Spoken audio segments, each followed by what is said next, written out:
नमस्कार, आप देख रहे हैं मोबाइल न्यूज 24। मैं हूं अभिषेक कुमार और वक्त हो गया है दिन भर के बड़ी खबरों का।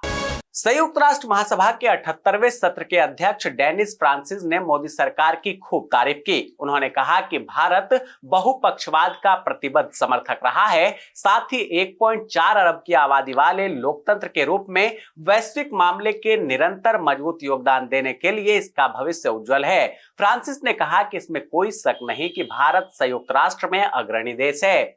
आज नई दिल्ली के विज्ञान भवन में अंतर्राष्ट्रीय साक्षरता दिवस पर उपराष्ट्रपति जगदीप धनखड़ ने सभी से कम एक व्यक्ति को साक्षर बनाने का संकल्प लेने का आह्वान किया। उन्होंने कहा कि जब हम किसी को साक्षर बनाते हैं तो हम उसे स्वाधीन करते हैं, हम उस व्यक्ति को खुद को खोजने में मदद करते हैं, हम उसे सम्मान का एहसास कराते हैं, हम उसकी निर्भरता कम करते हैं, हम स्वतंत्रता और परस्पर निर्भरता पैदा करते हैं। इससे व्यक्ति खुद की मदद करने में सक्षम बनता है।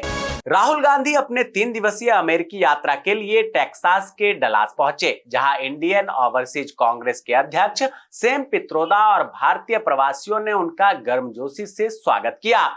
गणेश चतुर्थी के अवसर पर दीपिका रणवीर के घर पर आई लक्ष्मी, एक्ट्रेस ने दिया बेटी को जन्म। दीपिका ने हाल ही में गणेश पंडाल में किया था बप्पा का दर्शन।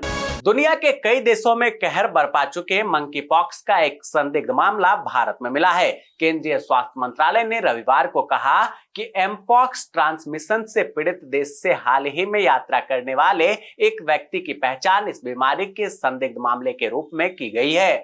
दोस्तों, आगे की खबर पर चलने से पहले आपसे रिक्वेस्ट है कि प्लीज आप इस वीडियो को लाइक कर दें, कमेंट कर अपनी प्रतिक्रिया दें और इसे शेयर जरूर कर दें। आपके ऐसा करने से हमारा और हमारी टीम का हौसला और बुलंद होता है और हम रोजाना इसी समय पर आप लोगों के लिए दिन भर की बड़ी खबरें लाते रहते हैं। पाकिस्तान के सेना प्रमुख जनरल असीम मुनीर ने 1999 में भारत के साथ कारगिल युद्ध में पाकिस्तान सेना की भूमिका को पहली बार सार्वजनिक रूप से स्वीकार किया है, जिसके बाद भारतीय सेना प्रमुख ने बयान जारी किया और कहा कि पाकिस्तान के हर बुरे मंसूबे हम नाकामयाब करेंगे। रूस यूक्रेन में करीब 2.5 साल से युद्ध चल रहा है। पीएम मोदी इसको लेकर कई बार अपना नजरिया साफ कर चुके हैं और शांतिपूर्ण समाधान की पैरवी कर चुके हैं। वहीं अब राष्ट्रीय सुरक्षा सलाहकार अजीत डोभाल रूस यूक्रेन युद्ध के समाधान पर बातचीत के लिए जल्द रूस जाएंगे। अजीत डोभाल रूस में पीएम मोदी के शांति दूत बनकर जाने वाले हैं। वे दोनों देशों में युद्ध की समाप्ति की पैरवी करेंगे। बता दें कि हाल ही में पीएम मोदी ने यूक्रेन दौरे पर भी युद्ध को रोकने की बात कही थी। मणिपुर में फिर से हिंसा भड़क गई है, जहां बीते दिन एक व्यक्ति की सोते समय हत्या कर दी गई। पुलिस के अनुसार कुछ बदमाशों ने इम्फाल पूर्वी जिले में मणिपुर राइफल्स की 2 बटालियनों के शस्त्रागार से हथियार लूटने की कोशिश की, लेकिन सुरक्षा बलों ने आंसू गैस के गोले और खाली राउंडेड फायर करके भीड़ को तितर बितर कर दिया। लखनऊ में 3 मंजिला इमारत गिरने से हुए हादसे पर प्रधानमंत्री नरेंद्र मोदी ने शोक व्यक्त किया। उन्होंने मृतकों के परिजनों को 2-2 लाख रुपए और घायलों को 50,000 रुपए की सहायता राशि देने की घोषणा की। वहीं लखनऊ में पिछले 20 घंटे से राहत और बचाव का कार्य जारी है, जहां डॉग स्क्वाड की मदद से दबे हुए लोगों की खोजबीन की जा रही है। बिहार शिक्षा विभाग ने एक नया नियम जारी किया है, जिसके तहत स्कूलों में प्रधानाध्यापक पद पर नियुक्ति के लिए बीपीएससी शिक्षकों को प्राथमिकता दी जाएगी। अब नियोजित शिक्षकों की तुलना में बीपीएससी शिक्षकों को प्रधानाध्यापक की जिम्मेदारी सौंपी जाएगी। दिल्ली से फरीदाबाद का सफर होगा मुश्किल। सरिता बिहार फ्लाईओवर पर 60 दिन तक चलेगा काम। इसके लिए विभाग ने यातायात पुलिस से अनुमति मांगी है। आम आदमी पार्टी के विधायक सोमनाथ भारती ने हरियाणा में कांग्रेस के साथ गठबंधन पर सवाल उठाया। उन्होंने कहा कि बीते लोकसभा चुनाव में कांग्रेस के साथ गठबंधन का कोई फायदा नहीं हुआ। दिल्ली में आपके वरिष्ठ नेताओं और कैबिनेट मंत्रियों ने तीनों कांग्रेस उम्मीदवार के लिए प्रचार किया, लेकिन आम आदमी पार्टी के उम्मीदवारों के लिए दिल्ली कांग्रेस और स्थानीय नेताओं ने कोई समर्थन नहीं दिया।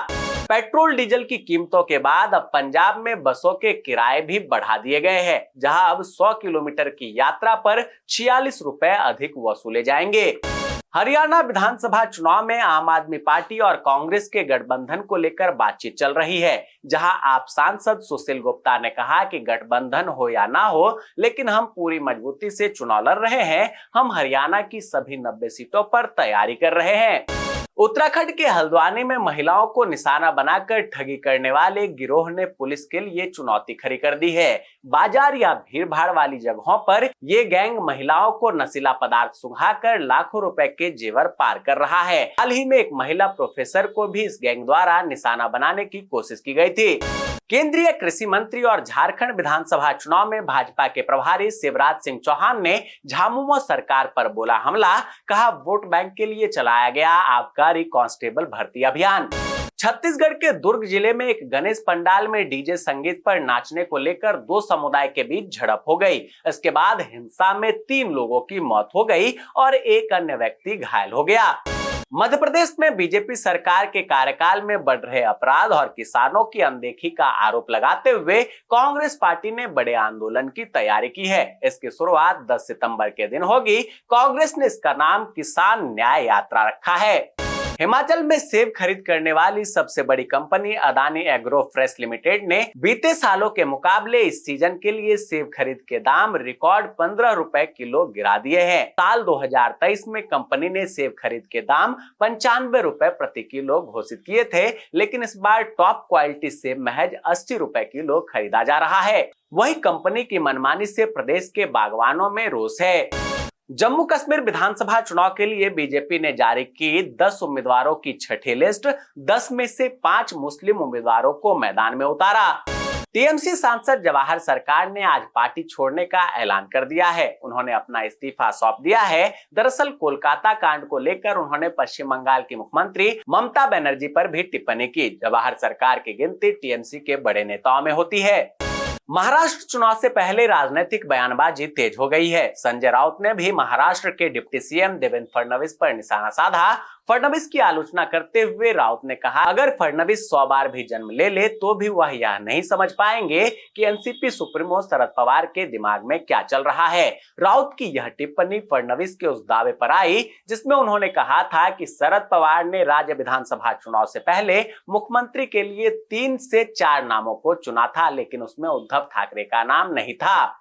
गुजरात के सावरकांठा में नदी उफान में फंस गए परिवार को बचा लिया गया है। नदी में अचानक पानी बढ़ने से कार फंस गई थी। आसपास के लोगों ने जान पर खेलकर इन लोगों की जान बचाई। परिवार जान बचाने के लिए कार की छत पर चढ़ गए थे। राइजिंग राजस्थान समिट को लेकर पहली अंतर्राष्ट्रीय इन्वेस्टर समिट की शुरुआत होने जा रही है, जिसके लिए सीएम भजनलाल शर्मा दक्षिण कोरिया और जापान की यात्रा पर रवाना हो चुके हैं, जहां वे इन्वेस्टर मीट को संबोधित करेंगे और ग्लोबल कंपनियों के प्रतिनिधियों से मुलाकात कर उन्हें प्रदेश में निवेश करने के लिए आमंत्रित करेंगे।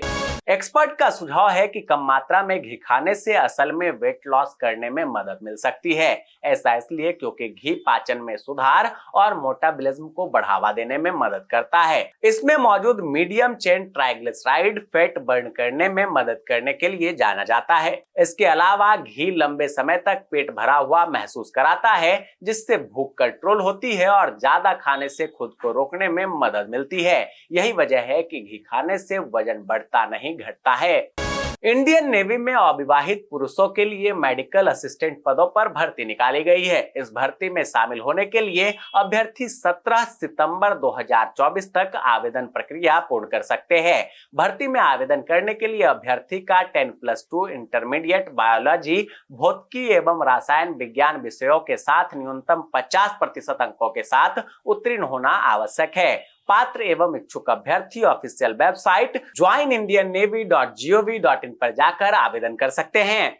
जी हाँ दोस्तों, मैं देख पा रहा हूँ कि आप में से अधिकतर लोगों ने इस वीडियो को लाइक किया है, कमेंट कर अपनी प्रतिक्रिया दी है और इसे शेयर भी किया है, लेकिन अभी भी कुछ लोग बाकी है। इसलिए उनसे रिक्वेस्ट है कि प्लीज आप भी वीडियो को लाइक कर दे, कमेंट कर अपनी प्रतिक्रिया दे और इसे शेयर जरूर कर दे। दोस्तों, ये थी दिन भर की बड़ी खबरें। ऐसे ही खबरों से अपडेट रहने के लिए चैनल पर नए हैं तो अभी चैनल को सब्सक्राइब कर ले, नोटिफिकेशन बेल के ऑल ऑप्शन को दबा दे, वीडियो को लाइक और शेयर करना बिल्कुल ना भूलें, ताकि देश और दुनिया की हर इंपॉर्टेंट खबर से आप और आपके जानने वाले रह सके अपडेट।